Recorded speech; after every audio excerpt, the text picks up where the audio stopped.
He's a leader. He's a young man that's had to overcome a lot to be where he's at. You know, he's from American Samoa, played quarterback in high school. Obviously, the language barrier, the education part of it, he had to overcome. He's just a tremendous young person, besides being a very, very good football player. If we can keep him healthy, I think he'll bring a lot. He obviously brings a lot to our team.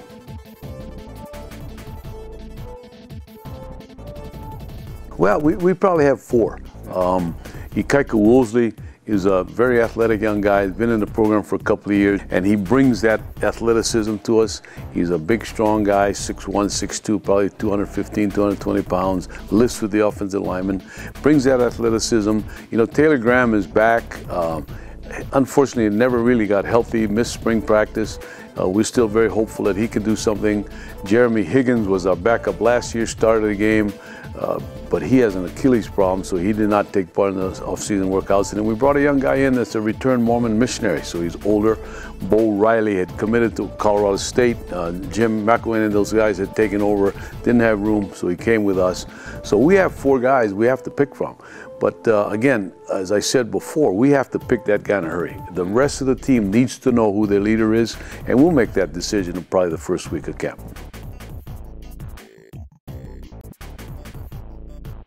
We have a transfer in from Utah that set out last year, Quentin Pedroza. It gives us some real toughness in the kind of a slot, if you will, position. And we have some other young guys that we really feel good about. We kept a young man home from a local high school that I think will help us right as a freshman. Devin Stubblefield is his name. Went to St. Louis High School locally, was considered a potential major league draft pick in baseball. Was not picked, good for us, and we expect him to help as well.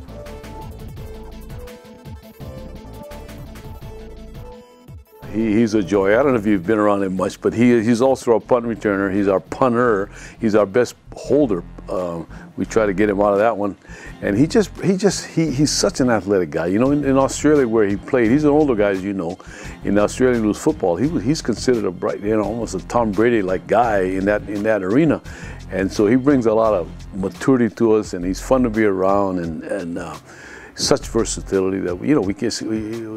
There's a play at the end of the game against Army where he's running to the left. He has to punt the ball. He actually stiff arms the defender and punts the ball with his left foot and got us, instead of the 50, he got down about the 4. So he's that kind of young man. I got to tell you another funny story. Our defensive back went over to Australia on spring break, and he came back. He wasn't so impressed because he saw one of those games. He said, they all can do what Scotty was doing.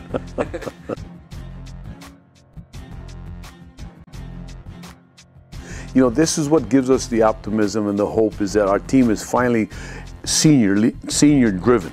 And Beau and Joey bring that to us. And, you know, we were not able to finish games last year. And I think because of the leadership that we will have, those are the guys that have to lead us. And Beau and Joey are perfect examples of that. We have others.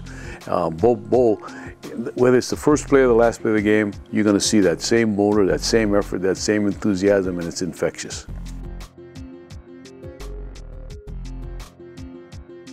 Well, he's an awfully talented young man. You know, we don't have a shot at guys like that out of high school. And whatever happens, happens. He's back. He's determined to make the best of a second opportunity. We also have a young man that we recruited out of Fulton College that not many people know about, Simon Poti, that we really expect big things from. So we have a good group of fellas. We just have to make sure they mesh and meld and all that stuff.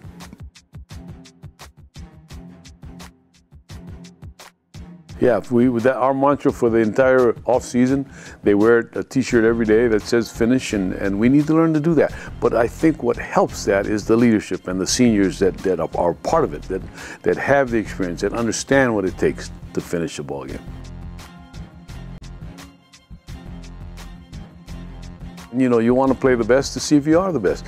And not only those two, but we then play Northern Iowa, who beat University of Iowa last year, and then have to go off to Colorado. So we're in the Pac-12 for the first fourth of our season.